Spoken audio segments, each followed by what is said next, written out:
Hello friends, welcome to today's session. So in today's live session we are going to discuss our AVFM MCQs unit number 12, which is based on decision making. So friends, daily we are discussing one unit of MCQs based on AVFM topic. So it is conducted on our YouTube channel at 9 p.m. So you are requested to join our daily MCQs channel so as to get the maximum benefits of for your CIV examination, upcoming CIV examination. So friends, let's begin with today's questions. Today's topic is decision making, unit number 12 of AVFM. So friends, the first question before beginning, let me talk about the offer that we are offering. जो offer दोस्तों आप लोगों को आज provide किया जा रहा है, ये इसके बारे में थोड़ा आपको विस्तृत जानकारी दे दें. हमारे जितने भी CIV के मॉक टेस्ट कोर्सेज है दोस्तों, चाहे वो हमारे PDF कोर्स हो, राइट, मॉक टेस्ट में दोस्तों यदि हमारा unit wise mock test course हो या हमारा डेली क्विज कोर्स हो, तो दोस्तों आपको 12% का ऑफर दिया जा रहा है आज. ये ऑफर आज तक ही वैलिड है. आपको एक कूपन कोड अप्लाई करना है एस मॉक 12 इस पार्टिकुलर ऑफर को अवेल करने के लिए. तो इस पार्टिकुलर ऑफर को आप अवेल करें और हमारे जितने भी मॉक टेस्ट प्रोग्राम हैं, चाहे वो कॉम्बो मॉक टेस्ट प्रोग्राम हो या हमारा subject wise mock test program हो. और आपको पता ही होगा कि मॉक टेस्ट में दोस्तों आप लोगों को unit wise mock test, page wise mock test, module wise mock test, यानी सभी तरह के मॉक टेस्ट प्रोवाइड किए जा रहे हैं. जितने भी पॉसिबल क्वेश्चन है उसको कवर किए जा रहे हैं. सो यदि आप इतना प्रैक्टिस करते हैं, this are more than sufficient. तो फ्रेंड्स, आपको करना क्या है, हमारे ऐप को इंस्टॉल कर लेना है. ऐप का लिंक आपको डिस्क्रिप्शन सेक्शन में मिल जाएगा. यहाँ पे आपको ऐप का लिंक मिल जाएगा. तो ऐप को इंस्टॉल कर लें. और दोस्तों डेली क्विजेस तो बिल्कुल फ्री है, जो कि आप डेली दे सकते हैं. हमारे ऐप के फ्री मटेरियल सेक्शन में डेली क्विजेस डेली अपलोड होते हैं, जो कि आप फ्रीली देख सकते हैं. तो फ्रेंड्स, डेली क्विजेस तो आप जरूर दें. और साथ ही साथ दोस्तों, यदि आपको unit wise mock test, module wise mock test देना है, तो दोस्तों आप हमारे ऐप को इंस्टॉल कर सकते हैं. ये लिंक आपको डिस्क्रिप्शन में मिल जाएगा. चलिए दोस्तों, शुरुआत करते हैं हम लोग आज के वीडियो लेसन को अपने पहले क्वेश्चन के साथ. पहला क्वेश्चन आपके स्क्रीन पर है. पूछा जा रहा है कि फाइनेंशियल डिसीजन का मीनिंग क्या है. What is the meaning of financial decision. तो आपके सामने चार ऑप्शंस हैं. Decision related to the selection of employ in the company, decision related to the investment of financial resource in a business, decision related to the promotion of product in a market, decision related to the location of business establishment. बताइए दोस्तों, मैं आपको समझाता हूँ. देखिए, financial decision वैसा decision होता है जो कि किसी ऑर्गेनाइजेशन के मैनेजर लेते हैं फाइनेंस के रिगार्डिंग. किसके रिगार्डिंग? फाइनेंस के रिगार्डिंग, राइट. तो ये जो डिसीजन होता है, ये ह्यूज रोल प्ले करता है फाइनेंशियल वेलबींग ऑफ ऑर्गेनाइजेशन. यानी किसी वेलबींग का, किसी ऑर्गेनाइजेशन का कितना फाइनेंशियल वेलबींग है, उसमें ये डिसीजन बहुत ही इंपॉर्टेंट रोल प्ले करता है. और तीन तरह के फाइनेंशियल डिसीजन होते हैं. There are 3 types. पहला होता है दोस्तों हमारा investment. The first is investment. जो दूसरा होता है दोस्तों, वो हमारा होता है फाइनेंसिंग. जो दूसरा हमारा डिसीजन होता है, जो दूसरा टाइप ऑफ फाइनेंशियल डिसीजन होता है, वो होता है क्या? वो होता है फाइनेंसिंग. और तीसरे तरह का जो फाइनेंशियल डिसीजन होता है, वो होता है दोस्तों हमारा dividend. Please remember, this are 3 type of financial decision. तो मैं आपको थोड़ा सा विस्तृत में बताता हूँ. देखिए, ये जो हमारा इन्वेस्टमेंट रिलेटेड डिसीजन होता है ना, ये क्या होता है बेसिकली, ये डिसीजन होता है कि कैसे हम ऑर्गेनाइजेशन के फाइनेंशियल रिसोर्स को एलोकेट करें, right. How do we allocate the organisation financial resource. जो दूसरा हमारा फाइनेंसिंग डिसीजन है, ये डिसीजन होता है कि कैसे पैसा रेज किया जाए, how to raise money, right. तो ये डिसीजन किसके रिगार्डिंग होता है कि पैसा कैसे हम रेज करें, राइट. तो ऑर्गेनाइजेशन को पैसा चाहिए अपने इन्वेस्टमेंट डिसीजन को फाइनेंस करने के लिए, तो कैसे पैसा रेज करें, ये हमारा फाइनेंसिंग डिसीजन होता है. और तीसरा होता है डिविडेंड डिसीजन. ये डिसीजन होता है कि कितना पैसा डिस्ट्रीब्यूट करना है शेयर होल्डर को, how much amount is to be distributed to the shareholder. ये होता है हमारा डिविडेंड डिसीजन. तो फाइनेंशियल डिसीजन मतलब ये हुआ कि कैसे ऑर्गेनाइजेशन के फाइनेंशियल रिसोर्स को मोस्ट इफेक्टिव वे में यूज किया जाए. तो जो आंसर चॉइस यहाँ पे बेस्ट डिस्क्राइब कर रहा है इस डेफिनेशन को, वो है ऑप्शन नंबर बी. देखिए, ऑप्शन नंबर बी में क्या कर रहा है, decision related to the investment of financial resource in a business. So this is the most appropriate definition, right. जो दूसरी डेफिनेशन है, जैसे कि आप ऑप्शन ए देखिए, ये कर रहा है कि selection of employ in a company. तो ये ह्यूमन रिसोर्स का डिसीजन है, ये फाइनेंशियल डिसीजन नहीं है. आप एम्प्लॉय को सेलेक्ट कर रहे हैं, दिस इज एचआर डिसीजन. देखिए, मैं आपको एक एक ऑप्शन को समझाता हूं कि कैसे ऑप्शन को एलिमिनेट करना है. सो हमारा जो पीडीएफ मॉक वीडियो प्रोग्राम है दोस्तों, उसमें इस प्रकार की वीडियोस अवेलेबल किए जाते हैं ताकि आपको एक एक क्लैरिटी हो कैसे आपको ऑप्शन को एलिमिनेट करना है और सही आंसर पे आना है. ऑप्शन सी का है कि promotion of product in the market. तो दोस्तों, ये जो हमारा मार्केटिंग डिसीजन है, this is not financial decision, this is what, this is marketing decision. ये किसका डिसीजन है? मार्केटिंग डिसीजन है. और लोकेशन ऑफ अ बिजनेस, ये हमारा स्ट्रेटेजिक डिसीजन है. This is a strategic decision. तो मतलब कि मार्केटिंग जो फाइनेंशियल डिसीजन है, वो कौन सा है हमारा? Option number B is the financial decision. समझ में आ गया दोस्तों? Very good. आइए आगे बढ़ते हैं. नेक्स्ट क्वेश्चन आपकी स्क्रीन पर है. क्वेश्चन में आपसे पूछा जा रहा है कि what are the different financial decision made by the business, यानी कौन बिजनेस के द्वारा जो अलग अलग फाइनेंशियल डिसीजन दिए जाते हैं वो कौन कौन से होते हैं। बहुत अच्छा क्वेश्चन है, we have discuss just now, again I will repeat the concept and the concept will become more clear to you. ठीक है, मैं एक ही कंसेप्ट को क्लियर करूंगा कि ये सब डिसीजन होते क्या है, केवल क्या होते हैं, कैसे लिए जाते हैं, सब कुछ मैं एग्जाम्पल्स के द्वारा आपको समझाऊंगा। So this is an interactive session which you can take help of. Okay, so let me elaborate the correct answer to this particular question. तो आपसे पूछा जा रहा है कि बिजनेस के अलग अलग फाइनेंशियल डिसीजन कौन कौन से होते हैं। ऑप्शन ए का रहा है कैपिटल बजटिंग डिसीजन, बी का रहा है प्रोडक्ट सर्विस डिसीजन। देखिए ये कैपिटल बजटिंग डिसीजन क्या होता है, मैं थोड़ा समझाता हूँ आपको। बेसिकली ये डिसीजन होता है लॉन्ग टर्म इन्वेस्टमेंट के regarding, like this is decision regarding long term investment, यानी कि ये डिसीजन होता है कि लॉन्ग टर्म इन्वेस्टमेंट क्या क्या लेना है। इसके अंदर डिसीजन होता है कि क्या हम नया इक्विपमेंट खरीदें, whether to purchase new equipment, क्या हम नया इक्विपमेंट खरीदें, क्या हम नया प्रोडक्ट खरीदें, वेदर वी परचेज नया न्यू प्रोडक्ट। सो ये हमारा लॉन्ग टर्म इन्वेस्टमेंट डिसीजन है जिसे हम लोग कैपिटल बजटिंग डिसीजन कहते हैं। जहाँ तक बात है प्रोडक्ट एंड सर्विसेज डिसीजन की, बेसिकली ये डिसीजन होता है कि कौन सा प्रोडक्ट या कौन सा सर्विसेज हम कस्टमर को ऑफर करें, ऑफर टू कस्टमर, किस प्रोडक्ट को किस सर्विसेज को हम लोग कस्टमर को ऑफर करेंगे। इसके अंदर डिसीजन होता है प्रोडक्ट मिक्स, प्राइसिंग और मार्केटिंग स्ट्रेटजी के बारे में। जहाँ तक बात है प्राइसिंग डिसीजन की, ये डिसीजन होता है कि कितना हम चार्ज करें, how much to charge for product and services, right, कितना चार्ज करें मार्कअप में, डिस्काउंट में, प्रमोशन में। ये होता है हमारा प्राइसिंग डिसीजन। तो दोस्तों जो हमारा फाइनेंशियल डिसीजन होता है ये वो डिसीजन होता है कि कैसे हम पैसा को रेज करें ताकि बिजनेस के ऑपरेशन को, बिजनेस के ग्रोथ को फाइनेंस कर सकें। इसके अंदर मैंने आपको बताया था डेब्ट financing, equity financing, venture capital, ये सभी आते हैं। So to the context of this particular question the correct answer is option number D, all the above. यानी अलग अलग फाइनेंशियल डिसीजन जो बिजनेस लेते हैं उसमें कैपिटल बजटिंग भी आता है, प्रोडक्ट और सर्विस डिसीजन भी आता है और प्राइसिंग डिसीजन भी आता है, right. So option number D is correct. चलिए आगे बढ़ते हैं दोस्तों, नेक्स्ट क्वेश्चन पे आते हैं। नेक्स्ट क्वेश्चन में आपसे पूछा जा रहा है कि क्या क्या टेक्निक्स हैं जिसको यूज़ किया जाता है फाइनेंशियल डिसीजन को इन्फॉर्म करने के लिए, use to inform financial decision. That means what are the techniques which are use to inform financial decision. क्योंकि दोस्तों ये टॉपिक ही हमारा डिसीजन मेकिंग पे है, तो सारा का सारा कंसेप्ट डिसीजन मेकिंग से रिलेटेड होगा। सो क्वेश्चन इज रिगार्डिंग कि what are the techniques which are used to take inform financial decision. So let me elaborate this particular answer to this particular question. तो option A है analysis of financial data only, estimates based on intuition. Option C is analysis of financial and non financial data using various technique. देखिए financial decision जो लिया जाता है ना, एक comprehensive analysis होता है, ठीक है। जितने भी रिलेवेंट डेटा होते हैं, जितने भी रिलेवेंट डेटा हैं सभी का कॉम्प्रिहेंसिव एनालिसिस होता है, चाहे वो फाइनेंशियल हो चाहे वो नॉन फाइनेंशियल हो। अब देखिए ये फाइनेंशियल का मतलब क्या हुआ, फाइनेंशियल डेटा के अंदर कैश फ्लो आएगा, ठीक है। उसके अलावा दोस्तों प्रॉफिट्स आएगा, कैश फ्लो, प्रॉफिट्स, लॉसेस, कितने प्रॉफिट हो रहे हैं, कितने लॉस हो रहे हैं, क्या कैश फ्लो है, ये सभी हमारे फाइनेंशियल डेटाज में आते हैं, राइट। जो हमारा नॉन फाइनेंशियल डेटा है उसके अंदर आता है कस्टमर सेटिस्फैक्शन, कस्टमर कितना सेटिस्फाई है, customer satisfaction non financial data में आता है। फिर एम्प्लॉय का मोराल कैसा है, हाउ इज एम्प्लॉय मोराल, ये हमारा नॉन फाइनेंशियल डेटा में आता है। फिर कॉम्पिटिटिव लैंडस्केप के कैसा है, तो ये हमारा फाइनेंशियल डेटा है, ये हमारा नॉन फाइनेंशियल डेटा है। तो हम सारे के सारे डेटा को एनालाइज करके डिसीजन मेकर एक बेटर अंडरस्टैंडिंग मिलता है डिसीजन मेकर को कंपनी के फाइनेंशियल सिचुएशन का, और वो एक इन्फॉर्म डिसीजन ले सकते हैं, राइट। तो ये चीज़ समझ में आया आपको।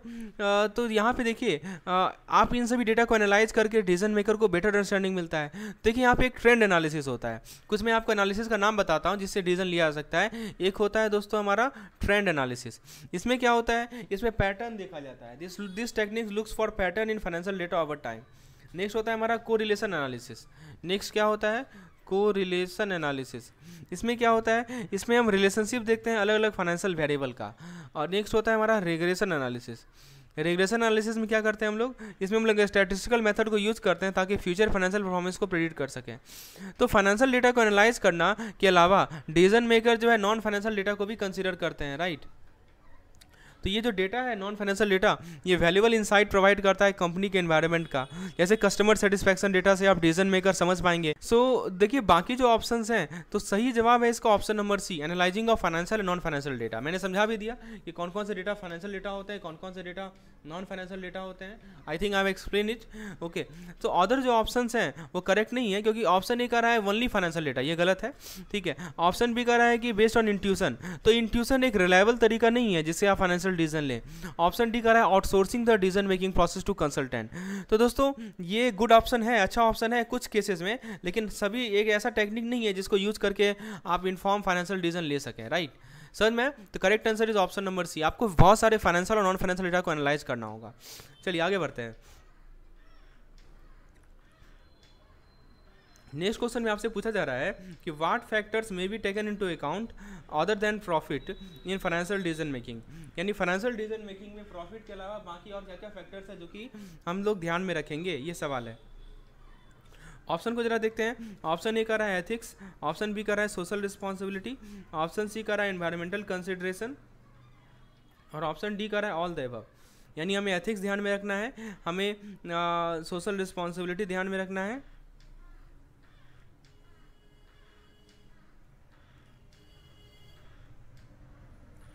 और ऑप्शन डी इन्वायरमेंटल कंसिडरेशन ध्यान में रखना है, और ऑप्शन डी कर रहा है all the above. So friends जरा इसको एक्सप्लेन करते हैं। Let me explain this particular question. देखिए सही जवाब है ऑल द अबव। देखिए प्रॉफिट तो है ही, प्रॉफिट के अलावा दोस्तों बहुत सारे दूसरे फैक्टर्स हैं जिसको ध्यान में रखना पड़ता है। तो ये फैक्टर्स में क्या क्या आते हैं दोस्तों? What are the factors which are included? Like ethics. Ethics का मतलब क्या हुआ कि बिजनेस जो है फाइनेंशियल डिसीजन ले जो एथिकल हो और फेयर हो। इसके मतलब कि वो अपने डिसीजन का इम्पैक्ट को कंसिडर करे। एम्प्लॉय पे क्या इम्पैक्ट पड़ेगा डिसीजन का, कस्टमर पे क्या इम्पैक्ट पड़ेगा डिसीजन का, और इन्वायरमेंट पे क्या इम्पैक्ट पड़ेगा डिसीजन का, ये सभी कंसिडर करें। सोशल रिस्पॉन्सिबिलिटी का मतलब ये हुआ कि बिजनेस जो है फाइनेंशियल डिसीजन ले जो कि सोशल रिस्पॉन्सिबल हो। इसका मतलब कि वो अपने डिसीजन का क्या इम्पैक्ट पड़ेगा कम्युनिटी पे, what will be the impact of decision on the community और सोसाइटी, इसे भी कंसिडर करें, राइट। नेक्स्ट है हमारा इन्वायरमेंटल कंसिडरेशन। तो बिजनेस फाइनेंशियल डिसीजन ले जिसमें एक इन्वायरमेंट को भी ध्यान में रखा जाए। इसका मतलब कि क्या इम्पैक्ट पड़ेगा डिसीजन का क्लाइमेट चेंज पे, what will be the impact on climate change, what will be the impact on other environmental issues, क्या क्या हो सकते हैं ये भी कंसिडर करें। तो ये जरूरी है कि इन सभी फैक्टर्स को कंसिडर करना जो कि म्यूचुअली एक्सक्लूसिव नहीं है। यानी दोस्तों ये इट इज़ पॉसिबल, ये पॉसिबल है कि हम फाइनेंशियल डिसीजन ले सकें जो कि प्रॉफिटेबल भी हो, एथिकल भी हो, सोशली रिस्पॉन्सिबल भी हो और इन्वायरमेंटल फ्रेंडली भी हो। और इनफैक्ट बहुत सारे बिजनेस जो है देख रहे हैं कि एक ग्रोइंग डिमांड है, राइट, वैसे प्रोडक्ट का, सर्विसेज का, जो कि इन सभी फैक्टर्स को ध्यान में रख के बनते हैं, राइट। जैसे मान लीजिए कि एक बिजनेस ने डिसाइड किया कि हम रिन्यूएबल एनर्जी रिसोर्स में इन्वेस्ट करेंगे क्योंकि ये प्रॉफिटेबल भी है और इन्वायरमेंटल फ्रेंडली भी है। लेकिन ये कोई एक बिजनेस डिसाइड कर सकती है कि हम ये अपना एक प्रॉफिट का एक पोर्शन जो है चैरिटी को डोनेट करेंगे क्योंकि एथिकल भी है और सोशली रिस्पॉन्सिबल भी है। तो दोस्तों इन सभी फैक्टर्स को ध्यान में रखते हुए बिजनेस जो है फाइनेंशियल डिसीजन ले सकते हैं जो कि ना ही केवल प्रॉफिटेबल हो, साथ साथ एथिकल भी हो, सोशली रिस्पॉन्सिबल भी हो और इन्वायरमेंटल फ्रेंडली भी हो। इससे दोस्तों बिजनेस के लिए बेनिफिट्स है, customer loyalty, improved employ moral और दोस्तों पॉजिटिव रेपुटेशन बनता है कहाँ पे?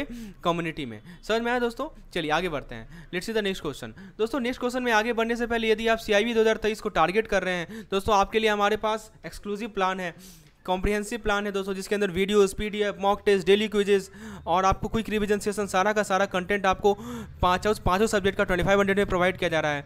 एक सिंगल सब्जेक्ट का ₹550 कॉस्ट है कॉम्प्रिहेंसिव प्लान का, जिसके अंदर videos, PDF, mock test, daily quizzes सारे के सारे इंक्लूडेड हैं। जिन लोगों को केवल PDF ही चाहिए रिक्वायरमेंट है तो उनके लिए सेपरेट प्लान है। और ये सभी आप कहाँ एक्सेस कर सकते हैं? तो हमारा JIV NCIB मेड सिंपल करके ऐप है गूगल प्ले स्टोर पे, तो from there you can access all this content. So friends, install this particular app. In the description section link is provided, and whichever course you require, please enroll in that particular course.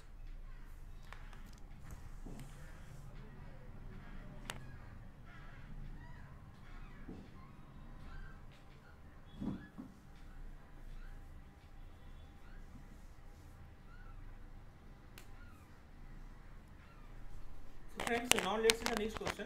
आपसे एक सवाल में पूछा जा रहा है कि आपको एग्जांपल बताना है नॉन प्रॉफिट फैक्टर का जो कि आप फाइनेंशियल डिसीजन मेकिंग में कंसीडर किया जाता है।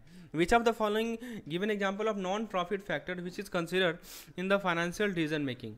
तो आपके सामने ऑप्शंस हैं। पहला है installing pollution control unit in a cement plant. Option B कर रहा है दोस्तों investing in a new advertising campaign, और ऑप्शन सी कर रहा है outsourcing production to a third party vendor. Option D कर रहा है reducing employ salary to cut cost. So friends, एक नॉन प्रॉफिट फैक्टर जिसको फाइनेंशियल डिसीजन मेकिंग में कंसीडर किया जाता है वो है कि आप पॉल्यूशन यूनिट को यानी पीयू को इंस्टॉल करें किसी सीमेंट प्लांट में। तो option number A is the most appropriate option to the context of this particular question. यानी दोस्तों पीयू को इंस्टॉल करना, पॉल्यूशन यूनिट को इंस्टॉल करना, पॉल्यूशन कंट्रोल यूनिट को इंस्टॉल करना सीमेंट प्लांट में, this is the best way, this is the best non profit factor that may be considered in financial decision making. चलिए आगे बढ़ते हैं। आपसे पूछा जा रहा है कि प्रॉफिट एनालिसिस का कौन कौन से इंपॉर्टेंट कंपोनेंट्स है। पहला है कॉस्ट, रेवेन्यू एंड प्राइसिंग, दूसरा है कॉस्ट, वॉल्यूम एंड प्राइसिंग, तीसरा है रेवेन्यू, वॉल्यूम एंड प्राइसिंग, और चौथा है दोस्तों रेवेन्यू, प्रॉफिट एंड प्राइसिंग। तो प्रॉफिट एनालिसिस का सबसे इंपॉर्टेंट कंपोनेंट होता है दोस्तों cost, volume and pricing. Option number B, cost, volume and pricing, these are the most important components of profit analysis. Option number B is correct. आगे देखते हैं दो मेन कंपोनेंट कौन सा है कॉस्ट का, कॉस्ट वॉल्यूम प्रॉफिट एनालिसिस में। याद रखिए CVP, ऐसे आप याद कर सकते हैं इसको, CVP, C for cost, V for volume, P for profit. तो CVP एनालिसिस में कॉस्ट का दो मेन कंपोनेंट कौन सा होता है, डायरेक्ट और इनडायरेक्ट कॉस्ट, फिक्स्ड और variable cost, manufacturing and selling cost, और डी का है ओवरहेड एंड लेबर कॉस्ट। सही जवाब है दोस्तों इसका फिक्स्ड एंड वेरिएबल कॉस्ट। यानी CVP एनालिसिस में हमारा कॉस्ट का जो दो मेन कंपोनेंट होता है वो एक होता है हमारा फिक्स्ड कॉस्ट और एक होता है दोस्तों हमारा variable cost. We will discuss, we have already discuss about it in our lectures. Next question है कि कैसे प्रोडक्शन का जो हायर वॉल्यूम है वो कॉस्ट ऑफ प्रोडक्शन को अफेक्ट करता है। How does the higher volume of production generally affect the cost of production. बताइए कैसे अफेक्ट करता है। तो ऑप्शन ए कह रहा है कि ये कॉस्ट ऑफ प्रोडक्शन बढ़ा देता है क्योंकि रॉ मटेरियल कॉस्ट बढ़ जाता है। ऑप्शन बी कह रहा है ऐसा कोई इफेक्ट नहीं पड़ता है कॉस्ट ऑफ प्रोडक्शन में। ऑप्शन सी कह रहा है कि ये कॉस्ट ऑफ प्रोडक्शन घटा देता है क्योंकि इकोनॉमी ऑफ स्केल के कारण। ऑप्शन डी कह रहा है कि ये कॉस्ट ऑफ प्रोडक्शन घटा देता है क्योंकि लो लेबर कॉस्ट कम हो जाता है। तो सवाल है कि हाई वॉल्यूम ऑफ प्रोडक्शन का क्या इफेक्ट पड़ता है कॉस्ट ऑफ प्रोडक्शन में। दोस्तों सही जवाब है इसका ऑप्शन नंबर सी, ये आपका कॉस्ट ऑफ प्रोडक्शन घटा देता है क्योंकि इकोनॉमी ऑफ स्केल के कारण। नेक्स्ट है कि क्या कॉस्ट स्ट्रक्चर में चेंज आएगा जब आप फैसिलिटीज़ को आप स्केल करेंगे, right. So this is the question that what में चेंज, कॉस्ट स्ट्रक्चर में क्या चेंजेस आएंगे जब आप फैसिलिटीज़ को आप स्केल करेंगे। तो variable cost, fixed cost, both fixed and variable cost, selling price. यानी दोस्तों कॉस्ट स्ट्रक्चर में क्या चेंज आएगा। तो दोस्तों जब आप फैसिलिटीज़ को आप स्केल करते हैं तो दोनों कॉस्ट आपका चेंज होता है, चाहे वो फिक्स्ड कॉस्ट हो या वेरिएबल कॉस्ट हो, right, both the cost changes. Next question है CVP एनालिसिस में यानी कॉस्ट वॉल्यूम प्रॉफिट एनालिसिस में ब्रेक इवन पॉइंट कैसे डिटरमाइन किया जाता है। फिक्स कॉस्ट के माध्यम से, वेरिएबल कॉस्ट के माध्यम से, सेल्स वॉल्यूम के माध्यम से, प्राइसिंग के माध्यम से। बताइए CVP एनालिसिस में कैसे डिसाइड किया जाता है। CVP एनालिसिस में ब्रेक इवन पॉइंट कैसे डिसाइड किया जाता है। So friends correct answer is to the question is pricing के माध्यम से। So friends these are the three main important plans that we have for you like CIB comprehensive course.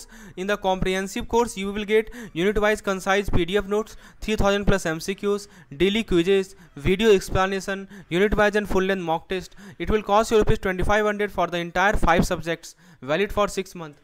Also we have CIB PDF plan for full compulsory subjects. This consists of unit wise concise PDF notes, 3000 plus MCQs question bank, unit wise theory and MCQ PDF. It costs you rupees 900 for the entire 5 subjects, 4 subjects, okay, valid for 6 months. And also we have CIB mock test program for all 4 compulsory subjects. Under it you will get unit wise mock test with solution, daily quizzes, full length mock test. It costs rupees 700 for all the 4 subjects. If you are interested to enroll in either of the program, please install our app. In the description section you will get the link. Now let's see the next question. What factors affect investment decision in business? We have already discussed कि cost volume profit का सबसे ज़्यादा effect पड़ता है investment decision का। तो सवाल ये पूछा जा रहा है कि कैसे नया प्रोडक्ट इंट्रोडक्शन का ब्रेक इवन पॉइंट पे इफेक्ट पड़ता है। यानी मान लीजिए कि हमने नए प्रोडक्ट को इंट्रोड्यूस किया, इसका ब्रेक इवन पॉइंट पे क्या इफेक्ट पड़ेगा। तो पहला ऑप्शन कह रहा है कि ब्रेक इवन पॉइंट कम हो जाएगा क्योंकि सेल्स वॉल्यूम बढ़ जाएगा, ब्रेक इवन पॉइंट बढ़ जाएगा क्योंकि प्राइसिंग कम हो जाएगा, ब्रेक इवन पॉइंट डिले हो जाएगा क्योंकि हायर कॉस्टिंग है, लो वॉल्यूम है, ऐसा कोई इफेक्ट नहीं पड़ेगा ब्रेक इवन पॉइंट पे। सही जवाब है दोस्तों कि आपका ब्रेक इवन पॉइंट डिले हो जाएगा, right, option number C is correct. So friends also we have some more questions, we will discuss it later on. If you like the lecture, please hit the like button. Do subscribe our channel for receiving such type of videos on daily basis. Do hit the bell icon को आप press कर दीजिए ताकि जैसे ही video live हो उसका notification